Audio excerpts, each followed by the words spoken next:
एक बार मैं मेरे दूसरे चैनल पर 3 हफ्तों तक वीडियो अपलोड ही नहीं कर पाया। हर रोज लैपटॉप खोलता था, स्क्रीन के सामने बैठता था, लेकिन 2 घंटे बाद भी मेरे पास एक भी वीडियो आइडियाज नहीं होता था। लोग कहते थे भाई कंसिस्टेंसी रखो, लेकिन मैं सोचता था कंसिस्टेंसी कैसे रखूं जब आइडियाज ही नहीं आ रहे। और फिर एक दिन मुझे एक ऐसी चीज़ पता चली जो आज तक मुझे किसी ने नहीं बताई थी, और आज वही चीज़ मैं तुम्हारे साथ शेयर करने वाला हूँ। 5 ऐसे तरीके जिन्होंने मेरे लिए वीडियोस आइडियाज ढूंढना हमेशा के लिए आसान कर दिया है। और तरीका नंबर 3, वो तो सच में कोई बताता ही नहीं, वही सबसे बड़ा छुपा हुआ सीक्रेट है। मैं तुम्हारे सामने पूरी ईमानदारी से बात करना चाहता हूँ। पहले मुझे लगता था कि आइडियाज तो अपने आप आते होंगे, बस मोटिवेटेड रहो, बस बड़े क्रिएटर्स को देखो, इंस्पिरेशनल वीडियोस देखो और दिमाग में नए आइडियाज आना स्टार्ट हो जाएगी। लेकिन सच्चाई बिल्कुल अलग थी। जिस दिन मेरा मूड खराब होता था उस दिन मेरे पास कोई आइडिया ही नहीं होता था। और यूट्यूब तुम्हारे मूड का इंतजार नहीं करेगा। मुझे एक सिस्टम चाहिए था, और एक ऐसी सिस्टम जो मेरे मूड पर निर्भर ना हो। और जब मुझे वो सिस्टम मिली तब से मुझे कभी वीडियो आइडियाज की कमी ही नहीं हुई, एक बार भी नहीं। तो चलिए शुरू करते हैं पहले तरीके से। और ये थोड़ा कंट्रोवर्शियल है, ज्यादा लोग उससे एग्री नहीं होंगे, लेकिन आंकड़े कभी झूठ नहीं बोलते। Trick number 1, your life is your content. सबसे पहला तरीका शायद सबसे आसान है, लेकिन ज्यादातर क्रिएटर्स इसे पूरी तरह से इग्नोर कर देते हैं। आपकी लाइफ को कंटेंट में बदलो। सुनने में सिंपल लगता है, लेकिन ये वो चीज है जो बड़े क्रिएटर्स को बाकी से अलग बनाती है। क्योंकि कंटेंट आइडियाज आसमान से नहीं आते, आइडिया एक्सपीरियंस से आते हैं। जिस चीज को तुम आज सीख रहे हो, कोई और भी उसे सीखना चाहता है। जिस गलती से तुम अभी गुजरे हो, कोई और उस गलती से बचना चाहता है। और जिस प्रॉब्लम को तुम सॉल्व करने की कोशिश कर रहे हो, हजारों लोग उसी प्रॉब्लम का आंसर ढूंढ रहे हैं। मान लो कि आज तुमने यूट्यूब थंबनेल बनाना सीखा, तो वीडियो आइडिया रेडी है। मैंने 3 घंटों में थंबनेल डिजाइन सीखने की कोशिश की, ये रहा रिजल्ट। मान लो तुमने एक नया एआई टूल ट्राई किया, वीडियो आइडियाज रेडी है। मैंने इस एआई टूल को 7 दिन इस्तेमाल किया, क्या ये सच में काम करता है? मान लो कि तुम्हारी कोई वीडियो फेल हो गई, वीडियो आइडियाज रेडी है, मेरी वीडियोस पर व्यूज क्यों नहीं आए? मैंने अपनी गलती ढूंढ ली। समझ रहे हो? कंटेंट का मतलब एक्सपर्ट बनना नहीं है, कंटेंट का मतलब जर्नी शेयर करना। और जर्नी हमेशा एडवाइस से ज्यादा इंटरेस्टिंग होनी चाहिए। इसलिए आज रात एक काम करना, अपने फोन की नोट ऐप खोल लो और पिछले 1 महीनों में आपने जो कुछ भी सीखा हो उसका लिस्ट बनाओ। छोटी से छोटी चीज भी लिखना, जो टूल इस्तेमाल किया हो, जो मिस्टेक की हो, जो रिजल्ट मिला हो, जो एक्सपेरिमेंट किया हो, और जो क्वेश्चन तुम्हारे दिमाग में आया हो। मैं गारंटी देता हूँ उस लिस्ट में तुम्हारी अगली 10 वीडियो छुपी है। लेकिन प्रॉब्लम ये नहीं है, कई बार हमारे पास एक्सपीरियंस भी नहीं होता, या फिर हमें समझ नहीं आता कि ऑडियंस आखिर देखना क्या चाहती है। तो ऐसे टाइम में ट्रिक 2 इस्तेमाल करना। और ये तरीका ऐसा है जैसे ऑडियंस खुद आकर तुम्हें वीडियो आइडियाज दे रही हो। Trick number 2, comment section. That is really gold mine. दूसरा तरीका इतना पावरफुल है कि अगर तुम इसे सही से इस्तेमाल कर लो तो तुम्हें कभी वीडियो आइडियाज की कमी होगी नहीं। इसे कहते हैं कमेंट सेक्शन माइनिंग। अब ज्यादातर लोग क्या करते हैं, वो कोई बड़े क्रिएटर्स की वीडियो देखते हैं और फिर अगले वीडियोस पर चले जाते हैं। लेकिन स्मार्ट क्रिएटर्स वीडियो नहीं देखते, ऑडियंस को देखते हैं, क्योंकि अगला गोल वीडियो में नहीं कमेंट में है। इस वीडियो के बाद आपकी नीश के बड़े क्रिएटर्स की चैनल पर जाना, उसकी लास्ट 5 वीडियो खोलना और उसके कमेंट पढ़ना शुरू कर देना। तुम्हें बार बार कुछ पैटर्न्स दिखाई दे रही होगी, भाई इस टॉपिक पर वीडियो बना दो, मुझे ये पार्ट समझ में नहीं आ रहा, इस प्रॉब्लम का सॉल्यूशन बता दो, इसका एडवांस वर्जन भी बनाओ। और यहीं पर ज्यादातर क्रिएटर्स मौका खो देते हैं, क्योंकि वो कमेंट पढ़कर आगे बढ़ जाते हैं। लेकिन तुम्हें एक अलग सवाल पूछना है, इन लोगों को अभी क्या चाहिए जो इन्हें नहीं मिल रहा? और यही सवाल वीडियो आइडियाज की फैक्ट्री है। मान लो कि वीडियोस पर 50 लोग एक क्वेश्चन पूछ रहे हैं, तो इसका मतलब क्या हुआ? डिमांड पहले से मौजूद है, लोग पहले से इंटरेस्टेड है, तुम्हें सिर्फ आंसर बताना है। और उसमें सबसे मजे की बात पता है, कई बार बड़े क्रिएटर्स उन क्वेश्चन का जवाब ही नहीं देते, क्योंकि उनके पास टाइम ही नहीं होता, या फिर वो किसी और कंटेंट पर फोकस कर रहे होते हैं। और वहीं तुम्हारे लिए अपॉर्चुनिटी आ जाती है। तुम सिर्फ आइडियाज नहीं ढूंढ रहे, तुम एग्जिस्टिंग डिमांड ढूंढ रहे हो। यानी कि वीडियोस बनाने से पहले ही तुम्हें पता है कि लोग इस वीडियो में इंटरेस्टेड है, इसलिए अगली बार कमेंट सेक्शन में जाओ और लाइक मत गिनो, क्वेश्चन देखो, कंफ्यूजन देखो, कंप्लेंट्स देखो, और वहीं छुपी है आपकी अगली वायरल वीडियो। लेकिन अब जो मैं ट्रिक बताने वाला हूँ वो इससे भी ज़्यादा डेंजरस है, क्योंकि इसमें तुम्हें ऑडियंस से आइडियाज़ नहीं मिलेंगे। तुम दूसरे न्यूज से वायरल फॉर्मेट चुराओगे और उन्हें अपनी ऑडियंस के लिए नया बना देते हैं। यही वो तरीका है जिसने मुझे पहली बार समझाया कि वायरल आइडियाज बनाए जाते हैं, ढूंढे नहीं जाते। ट्रिक नंबर 3, एडजेसेंट नीश हैक। अब बात करते हैं उस तरीके की जिसका मैंने शुरुआत में वादा किया था। और सच बताओ, अगर ये पूरी वीडियो में तुम एक चीज याद रखो तो सिर्फ ये याद रख के जाना, क्योंकि ज्यादातर क्रिएटर्स आइडिया ढूंढते हैं लेकिन बड़े क्रिएटर्स पैटर्न ढूंढते हैं। एक सवाल पूछता हूँ, तुम्हें क्या लगता है कुछ फॉर्मेट बार बार वायरल क्यों होते हैं? अगर कोई बड़ा क्रिएटर फिर से शुरुआत करता, जैसे कि अगर मैं आज फिर से शुरुआत करता तो 5 गलतियां जो मैं कभी नहीं दोहराऊंगा। मैंने 30 दिन तक ये किया, फिर क्या हुआ? क्या ये सिर्फ फाइनेंस में काम करता है? नहीं। क्या ये सिर्फ बिजनेस में काम करता है? नहीं।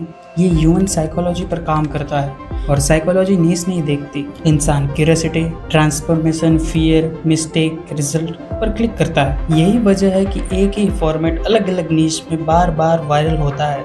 यहीं से शुरू होता है एडजस्टमेंट नीश हैक। अपनी नीश से थोड़ा बाहर जाओ। अगर तुम YouTube रिलेटेड बनाते हो तो फाइनेंस चैनल देखो, बिजनेस चैनल देखो, सेल्फ इम्प्रूवमेंट चैनल देखो, मोटिवेशन चैनल देखो, लेकिन कंटेंट कॉपी मत करना, फॉर्मेट स्टडी करो। ये सबसे बड़ी गलती है कि नए क्रिएटर्स करते हैं। वो टॉपिक कॉपी कर लेते हैं। तुम्हें टॉपिक नहीं कॉपी करना, तुम्हें फ्रेमवर्क कॉपी करना है। मान लो फाइनेंस में एक वीडियो वायरल हुई, अगर मैं आज फिर से जीरो से स्टार्ट करता तो मैं मेरी नीश में ये बना सकता था।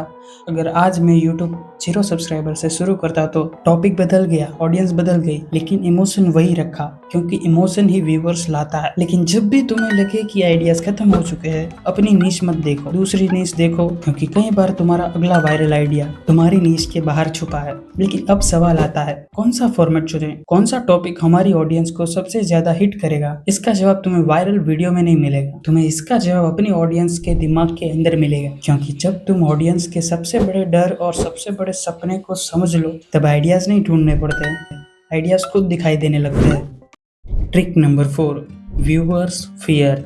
अब तक हमने आइडियाज ढूंढने की बात की, लेकिन अब मैं तुम्हें वो बताने वाला हूँ जो बड़े क्रिएटर्स और बाकी क्रिएटर्स के बीच में सबसे बड़ा डिफरेंस क्रिएट करते हैं।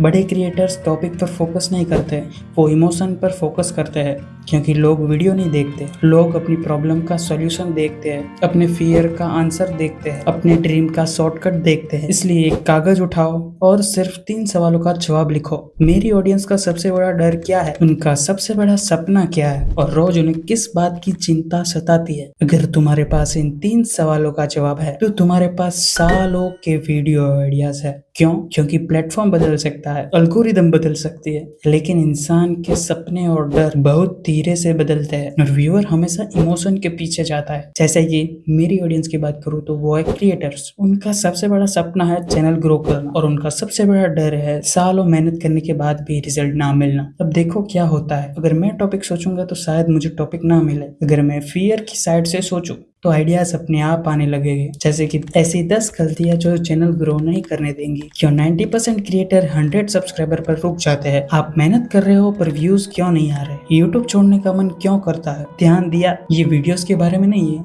ये फीलिंग के बारे में है। क्यों फीलिंग हमेशा क्लिक से जीत जाती है? एक और सीक्रेट बताता हूँ, जब भी तुम्हें नया वीडियो आइडियाज चाहिए, अपनी ऑडियंस की लैंग्वेज यूज करो। वो किस बात की शिकायत करते हैं, वो किस बात से फ्रस्ट्रेट हो जाते हैं, किस चीज का सपना देखते हैं, उनके वर्ड्स को ही टाइटल बनाओ। क्योंकि जब व्यूअर्स अपना ही थॉट थंबनेल और टाइटल में देखेगा, क्योंकि क्लिक ना करना बहुत मुश्किल हो जाता है। और यही वजह है कि कुछ वीडियोस लाखों व्यूज ले आते हैं, जबकि कुछ वीडियोस अपलोड करने के बाद ही गायब हो जाते हैं। लेकिन अब आखिरी तरीका बचा है, और ये तरीका इतना आसान है कि ज्यादातर इसे सीरियस ही नहीं लेते। और एक मजेदार बात तो ये, यहाँ आइडिया सोर्स हर क्रिएटर्स के फोन में मौजूद है, और वो भी फ्री, और वो भी डेली अपडेट के साथ, और सीधे ऑडियंस के दिमाग से आता है। यानी कि अगला तरीका यूट्यूब का सबसे बड़ा अंडररेटेड आइडिया मशीन है।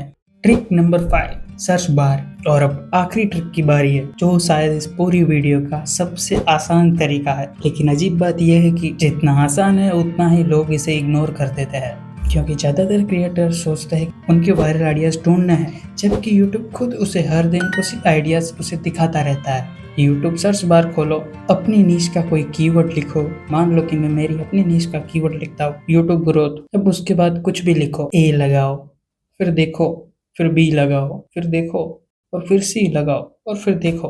और जो सजेशन आएगा उन्हें ध्यान से देखो। ये कोई रैंडम कीवर्ड नहीं है, ये वो चीज है जो हजारों लोग सर्च करते हैं, यानी real audience, real demand, real curiosity. और सबसे बड़ी बात, तुम यहाँ गैस नहीं कर रहे कि लोग क्या देखना चाहते हैं, लोग खुद तुम्हें बता रहे हैं कि वो क्या देखना चाहते हैं। और यहाँ एक प्रो टिप ये है कि जिसे ज्यादातर क्रिएटर्स मिस कर देते हैं, सिर्फ सर्च सजेशन मत देखो, उस सजेशन पर क्लिक करो, फिर टॉप 5 वीडियोस खोलो, खुद से 3 सवाल पूछो, इन वीडियो में क्या मिसिंग है, मैं इसे और आसान कैसे बना सकता हूँ, मैं इसमें अपना एक्सपीरियंस कैसे जोड़ सकता हूँ। यहीं से कंटेंट गैप मिलता है। और कंटेंट गैप का मतलब क्या है? ऑडियंस मौजूद है लेकिन उन्हें अभी तक प्रेजेंट आंसर नहीं मिला। अगर तुम वो आंसर बन गए तो YouTube को तुम्हें पुश करने की वजह होगी, क्योंकि प्लेटफॉर्म का काम है कि व्यूअर को आंसर देना और तुम्हारा काम है कि वो आंसर बनाना। एक और चीज, सर्च बार सिर्फ वीडियो आइडियाज नहीं देता, ये तुम्हें टाइटल भी देता है। कई बार लोग घंटे बैठकर टाइटल सोचते हैं, जबकि ऑडियंस पहले से बता देती है कि वो क्या सर्च कर रही है। इसलिए अगली बार से तुम्हें जब लगे कि आइडियाज खत्म हो गए हैं तो इंस्पिरेशन ढूंढने मत बैठ जाना, सर्च बार खोलना, क्योंकि वहाँ आइडियाज नहीं, ऑडियंस की डिमांड छुपी है। अगर तुमने ध्यान दिया हो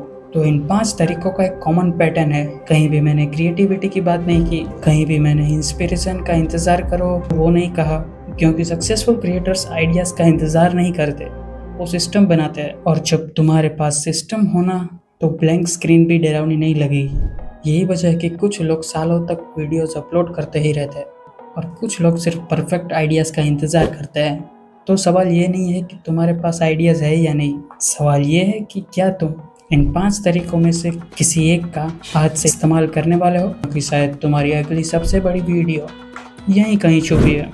लेकिन रुकिए, एक वीडियो आइडिया मिल जाने से काफी नहीं है, क्योंकि YouTube पर हजारों ऐसे वीडियो है कि अपनी ऑडियंस तक पहुंच ही नहीं पाए। क्यों? क्योंकि उनका टाइटल गलत होता है, डिस्क्रिप्शन कमजोर होता है और SEO की वजह से YouTube समझ नहीं पाता कि ये वीडियो किसके लिए है। सोचो, अगर तुम्हारे पास दुनिया का सबसे अच्छा वीडियो आइडियाज है लेकिन उस पर कोई क्लिक ही ना करे तो क्या फायदा। इसलिए मैं अगली वीडियो में तुम्हें दिखाऊंगा कि कैसे एक ऐसा टाइटल लोग जिस पर क्लिक करते हैं, कैसे डिस्क्रिप्शन लिखते हैं जिसे YouTube समझने में मदद करे, और टैग्स और SEO को सही तरह से कैसे इस्तेमाल करें। अगर तुम चाहते हो कि तुम्हारी मेहनत ज्यादा लोगों तक पहुंचे तो ये वीडियो मिस मत करना, वो अभी आपकी स्क्रीन पर आ रही होगी, अभी क्लिक करो, मैं तुम्हें वहीं मिलूंगा।